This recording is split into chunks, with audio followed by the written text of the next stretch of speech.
Welcome to Praveen academy. और आज इस वीडियो में हम लोग 7 और 8 अगस्त से संबंधित करंट अफेयर्स को देखेंगे। तो आइए शुरू करते हैं। पहला क्वेश्चन है, इनमें से कौन सही सुमेलित नहीं है सम्मेलन और स्थानों के बारे में। तो पहला है वैश्विक स्वास्थ्य शिखर सम्मेलन 2021, जगह का नाम रोम। दूसरा है विश्व जल सम्मेलन 2021, नई दिल्ली। तीसरा G7 सम्मेलन 2021, कॉर्नवॉल, यूके। और चौथा है गुट निरपेक्ष शिखर सम्मेलन 2021, दुशान्बे। तो बताना है कि इनमें से कौन सा सही सुमेलित नहीं है। ये ऑप्शन है आपके, केवल एक, केवल दो या चार, तीन और चार दोनों। तो सही आंसर इसका सी है, केवल चार सुमेलित नहीं है और सारे सही सुमेलित हैं। जो वैश्विक स्वास्थ्य शिखर सम्मेलन है वो रोम में हुआ है, जल सम्मेलन नई दिल्ली में हुआ है, G7 कॉर्नवॉल यूके में हुआ है, और गुट निरपेक्ष जो शिखर सम्मेलन है ये दुशान्बे में ना होकर ये हुआ है गुट निरपेक्ष वाला बाकू अजरबैजान में। दुशान्बे ताजिकिस्तान में शंघाई सहयोग संगठन का जो सम्मेलन है 2021 वो हुआ है। नेक्स्ट क्वेश्चन है, माइक्रोसेफली रोग जो कि गर्भस्थ शिशु को प्रभावित करता है और शिशु के सिर का आकार सामान्य से छोटा हो जाता है, इसका कारण क्या है। पहला ऑप्शन है वायरस, दूसरा बैक्टीरिया, तीसरा कवक, चौथा प्रोटोजोआ। तो ये किसके कारण से होता है? सही आंसर इसका ए है, वायरस से होता है। तो जो माइक्रोसेफली रोग है ये जीका वायरस से होता है, और जीका वायरस एडीज एजिप्टी मच्छर के द्वारा फैलता है, और इससे डेंगू, चिकनगुनिया और पीला बुखार भी होता है। नेक्स्ट क्वेश्चन है, हाल ही में समाचारों में रहे गोगरा और हॉट स्प्रिंग क्षेत्र किससे संबंधित है। पहला ऑप्शन है लद्दाख, दूसरा पश्चिमी घाट, तीसरा सिक्किम, चौथा उत्तराखंड। तो सही आंसर इसका ए है, लद्दाख से संबंधित है। तो यह पूर्वी लद्दाख के दोनों क्षेत्र हैं जहां सैन्य वापसी हेतु भारत और चीन के बीच अभी समझौता नहीं हो पाया है।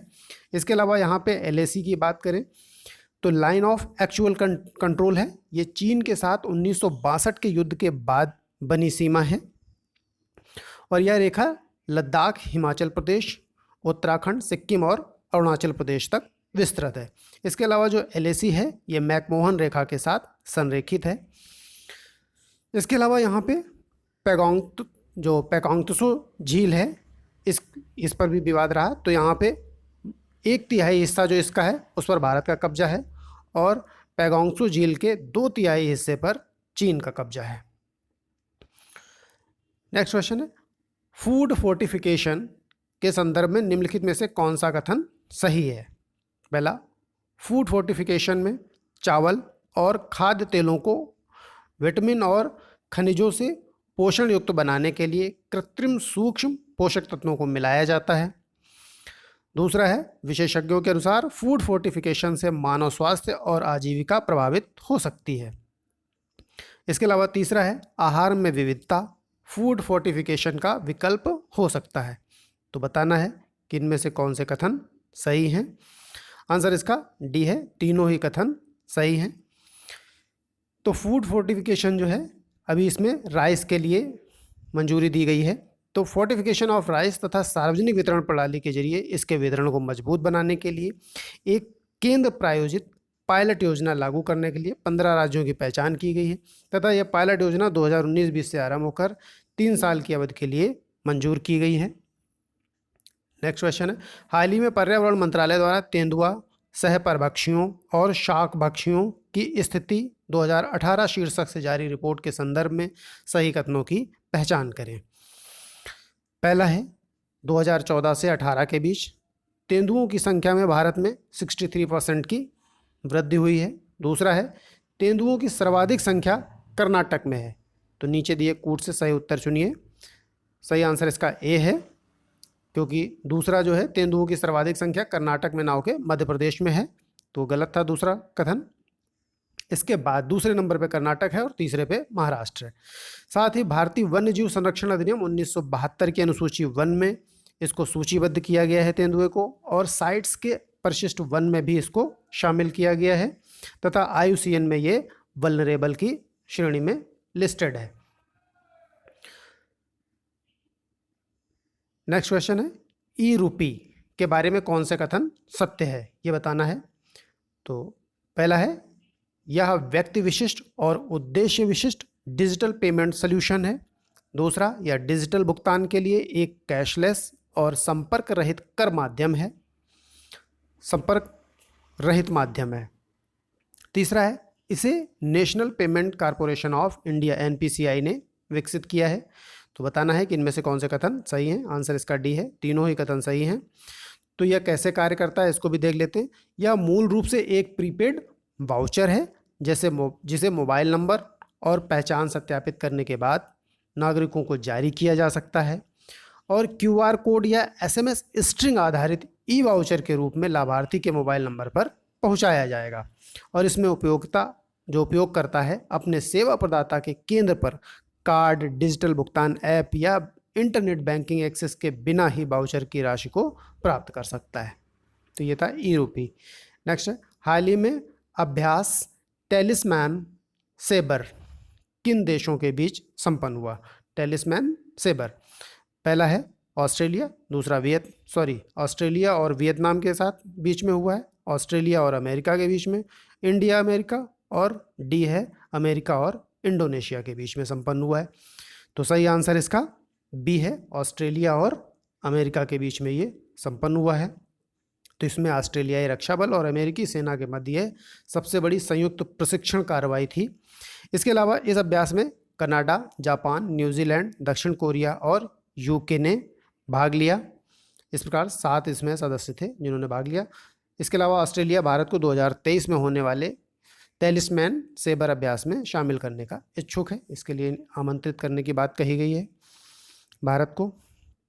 नेक्स्ट है, मिनरवेरिया पेंटाली मेंढक की नवीन प्रजाति हाल ही में कहाँ खोजी गई है? पहला असम, दूसरा नागालैंड, तीसरा पूर्वी घाट, चौथा पश्चिमी घाट। तो सही आंसर इसका है डी, पश्चिमी घाट में ये खोजी गई है, और यह प्रजाति केरल और तमिलनाडु के लिए स्थानिक है, एंडेमिक है। इसके अलावा दिल्ली विश्वविद्यालय के पूर्व कुलपति और पादप आनुवंशिकीविद प्रोफेसर दीपक पेंटल के नाम पर इसका नाम रखा गया है। नेक्स्ट है, नेट जीरो लक्ष्य के बारे में सही कथनों की पहचान करें। पहला है, इसे कार्बन न्यूट्रलिटी भी कहा जाता है। इसमें कोई देश अपने सकल उत्सर्जन को 0 तक ले जाएगा। दूसरा है, नेट ज़ीरो एक ऐसी स्थिति होती है जिसमें किसी देश के उत्सर्जन को वायुमंडल से ग्रीन हाउस गैसों के अवशोषण तथा निराकरण के द्वारा कंपनसेट अर्थात क्षतिपूरित किया जाता है। तीसरा कथन है, नेट ज़ीरो की प्राप्ति के लिए जंगल लगाए जाते हैं। कार्बन कैप्चर और भंडारण जैसी अत्याधुनिक तकनीक के विकसित करने की आवश्यकता होती है जिससे उत्सर्जन का अवशोषण किया जा सके। तो बताना है कि इनमें से कौन से कथन सही हैं। तो दूसरा और तीसरा कथन इसमें सही है, पहला कथन रॉन्ग है। पहला कथन था कि इसे कार्बन न्यूट्रल, मतलब इसमें कोई देश अपने सकल उत्सर्जन को 0 तक ले जाने की बात नहीं कही गई है। 0 तक ले जाना इसका मतलब नहीं है नेट ज़ीरो का। तो इसके बारे में और बात करते हैं थोड़ा सा। भारत ग्रीन हाउस गैसों का दुनिया का तीसरा सबसे बड़ा उत्पादक देश है। पहले नंबर पर अमेरिका है और दूसरा चीन है। और भारत नेट ज़ीरो लक्ष्य से बाहर रहने वाला एकमात्र प्रमुख देश है। प्रमुख देश जो हैं उन्होंने इसमें नेट ज़ीरो के तहत आते हैं और उन्होंने लक्ष्य निर्धारित कर रखे हैं। फ्रांस, ब्रिटेन, कनाडा, अमेरिका सभी ने तय कर रखे हैं। तो प्रमुख देशों में भारत बाहर है। इससे भारत का कहना है कि केवल जो पेरिस लक्ष्य तय हुए हैं उन्हीं को अच्छे से इम्प्लीमेंट किया जाए, 4 लक्ष्यों को तय करने का कोई मतलब नहीं। तो भारत इसलिए इससे बाहर है। इसके अलावा नेट ज़ीरो में और क्या हुआ, यूरोपियन संघ की फिट फॉर 55 योजना। तो फिट फॉर 55 योजना किसकी है? यूरोपियन संघ की है। इसके तहत ये अपने सभी सदस्य देशों को उत्सर्जन में 2030 तक 1990 के उत्सर्जन स्तर से 55% तक कटौती करने के लिए कहा है इसने अपने सभी सदस्यों से।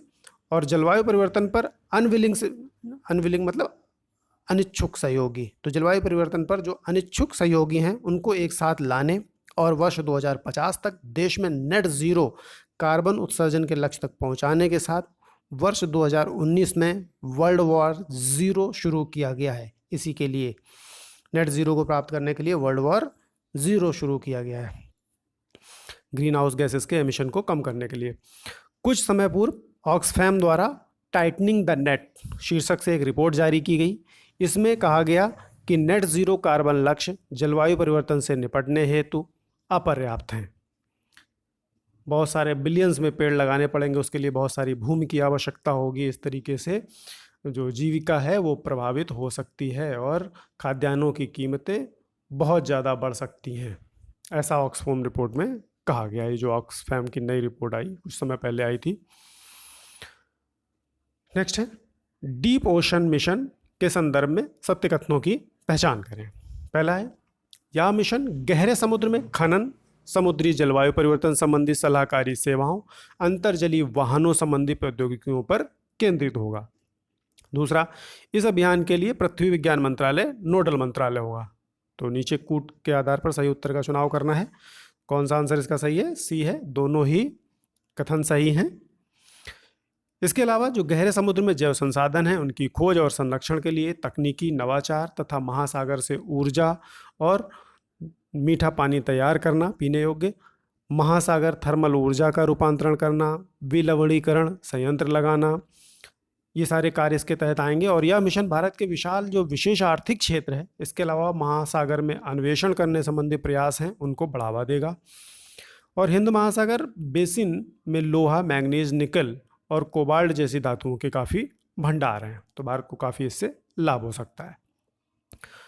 तो ये हमारा 7 और 8 अगस्त से संबंधित करंट अफेयर कंप्लीट हुआ। आइए एक क्विक रिवीजन कर लेते हैं।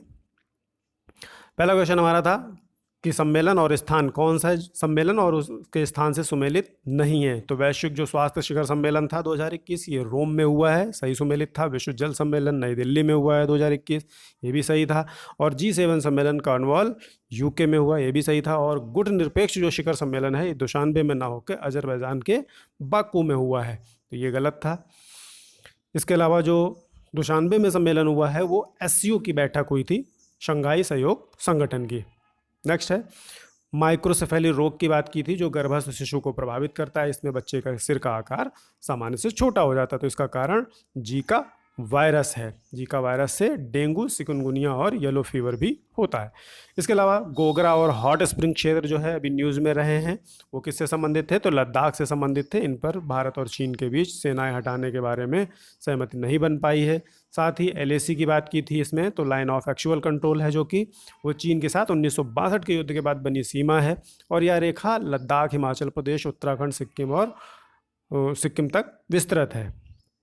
LAC मैकमोहन रेखा के साथ ही संरेखित है उसके साथ साथ। इसके अलावा पैंगोंग त्सू झील के बारे में बात की थी, तो इस पर भी विवाद था। तो यहाँ पे कब्जा है किसका? भारत का 1/3 पर और 2/3 पर चीन का कब्जा है। फूड फोर्टिफिकेशन के बारे में बात की थी, तो इसमें चावल और खाद्य तेलों को विटामिन तथा खनिजों से पोषण युक्त तो बनाया जाएगा, कृत्रिम सूक्ष्म पोषक मिलाकर, तो ये सही था। इसके अलावा विशेषज्ञों ने इसके बारे में कहा है कि इससे मानव स्वास्थ्य और आजीविका प्रभावित हो सकती है। साथ ही आहार में फूड विविधता से फूड फोर्टिफिकेशन का विकल्प पूरा किया जा सकता है, तो ये सारे कथन सही थे। भारत ने फूड जो फोर्टिफिकेशन ऑफ राइस है इसके लिए योजना भी तैयार की है जो 2019 से 22 तक के लिए मंजूरी दी गई है, 3 साल के लिए। इसके अलावा पर्यावरण मंत्रालय द्वारा तेंदुआ परभक्षियों और शाक भक्षियों की स्थिति 2018 शीर्षक से एक रिपोर्ट जारी की गई है। तो इसमें बताया गया कि 14 से 18 के बीच तेंदुओं की संख्या में भारत में 63% की वृद्धि हुई है। और तेंदुओं की सर्वाधिक संख्या कहाँ है? कर्नाटक में ना होकर MP में है। कर्नाटक दूसरे नंबर पे है, महाराष्ट्र तीसरे नंबर पे है। इसके अलावा ये वन्य जीव संरक्षण अधिनियम 1972 के अनुसूची 1 में लिस्टेड है। इससे इनका शिकार नहीं किया जा सकता है, इस पर इनको काफ़ी सजाएं हो सकती हैं ऐसा करने वालों को। और साइट्स में भी ये लिस्टेड है परिशिष्ट 1 में, तो इसका व्यापार जो है वो प्रतिबंधित है साइट्स के तहत। इसके अलावा ई-रूपी के बारे में बात की थी, तो यह विशिष्ट उद्देश्य और व्यक्ति विशिष्ट डिजिटल पेमेंट सोल्यूशन है। इसमें डिजिटल भुगतान के लिए कैशलेस और संपर्क रहित माध्यम है ये। और यह जो national payment corporation of India है इसके द्वारा विकसित किया गया है और ये एक प्रकार से प्रीपेड वाउचर है जिसको क्यूआर कोड या एसएमएस स्ट्रिंग आधारित ई वाउचर के रूप में लाभार्थी के मोबाइल पर पहुंचाया जा सकता है। तो इसमें भुगतान ऐप या इंटरनेट बैंकिंग एक्सेस की कोई आवश्यकता नहीं है, वाउचर की राशि को सीधे प्राप्त किया जा सकता है। नेक्स्ट है, हाल ही में अभ्यास टेलिस्मैन सेबर की बात कीजिए तो किसके बीच में संपन्न हुआ था? यह ऑस्ट्रेलिया और अमेरिका के बीच में संपन्न हुआ था। इसके अलावा इसमें भारत को आमंत्रित करने की बात कही गई थी। साथ ही कनाडा, जापान, न्यूजीलैंड, दक्षिण कोरिया और यूके अन्य देश थे जिन्होंने इसमें भाग लिया। नेक्स्ट था हमारा मिनरवेरिया पेंटाली मेंढक। इसकी नवीन प्रजाति अभी पश्चिमी घाट में खोजी गई है और ये केरल और तमिलनाडु का एंडेमिक प्रजाति है और इसका जो नाम रखा गया है वो दिल्ली विश्वविद्यालय के पूर्व कुलपति जो हैं पादप आनुवंशिकीविद प्रोफेसर दीपक पेंटल के नाम पर रखा गया है। नेट जीरो लक्ष्य के बारे में बात की थी तो इसका ये मतलब नहीं होता है कि सकल उत्सर्जन को जीरो तक ले जाना, ये इसका मतलब नहीं होता, तो गलत था पहला कथन। दूसरा था कि ये एक ऐसी स्थिति होती है जिसमें किसी देश के उत्सर्जन को वायुमंडल से ग्रीन हाउस गैसों के अवशोषण और निराकरण के द्वारा इसको कंपनसेट किया जाता है, क्षति पूरित किया जाता है। इस हिसाब से जीरो पे लाने का बात कही जाती है। इसमें नेट जीरो की प्राप्ति के लिए जंगल लगाए जाते हैं ताकि जो कार्बन कैप्चर है, इसके अलावा उसके भंडारण को आधुनिक तकनीकों के द्वारा संभव बनाया जा सके। ये कार्य होता है नेट ज़ीरो। नेट ज़ीरो में तो काफ़ी भूमि की ज़रूरत पड़ेगी, काफ़ी पेड़ लगाने की ज़रूरत पड़ेगी नेट ज़ीरो की प्राप्ति के लिए। और ग्रीन हाउस गैसों के एमिशन की बात करें तो भारत 3rd नंबर पे आता है, अमेरिका 1st पे है और चाइना 2nd नंबर पे आता है। और जो इंडिया है वो नेट ज़ीरो लक्ष्य से बाहर रहने वाला प्रमुख देशों में एकमात्र देश है। और फिट फॉर 55 योजना ये यूरोपियन संघ की योजना थी जो कि 2030 तक 1990 के स्तर से 55% तक इसमें कटौती के लिए उसने कहा है सभी सदस्य देशों के। इसके अलावा 2019 में वर्ल्ड वार ज़ीरो भी शुरू किया गया था। वो किसके लिए शुरू किया गया था? यही नेट ज़ीरो एमिशन के लिए वर्ल्ड वार ज़ीरो शुरू किया गया। नेक्स्ट क्वेश्चन था हमारा, डीप ओशन मिशन के संदर्भ में सत्य कथनों की पहचान करें। तो इसमें खनन, समुद्री जलवायु परिवर्तन संबंधी सलाहकारी सेवाएं, अंतर्जलीय वाहनों संबंधी प्रौद्योगिकियों पर केंद्रित होगा यह मिशन। इसके अलावा इसका नोडल मंत्रालय कौन सा होगा? पृथ्वी विज्ञान मंत्रालय। ये दोनों सही थे। तो इसमें जो हमारा महासागर थर्मल ऊर्जा है, विलवणीकरण संयंत्र लगाना है, इन सारे कार्यों को, इसके अलावा जैव संसाधनों की खोज, ये सभी कार्य इस मिशन के तहत किए जाएंगे। और भारत जो इस हिंद महासागर क्षेत्र में जो कि काफ़ी धातुओं के भंडार हैं उनको निकालने का लाभ उठा सकता है। तो ये हमारा आज का क्विक रिवीजन भी कंप्लीट हुआ। Thank you.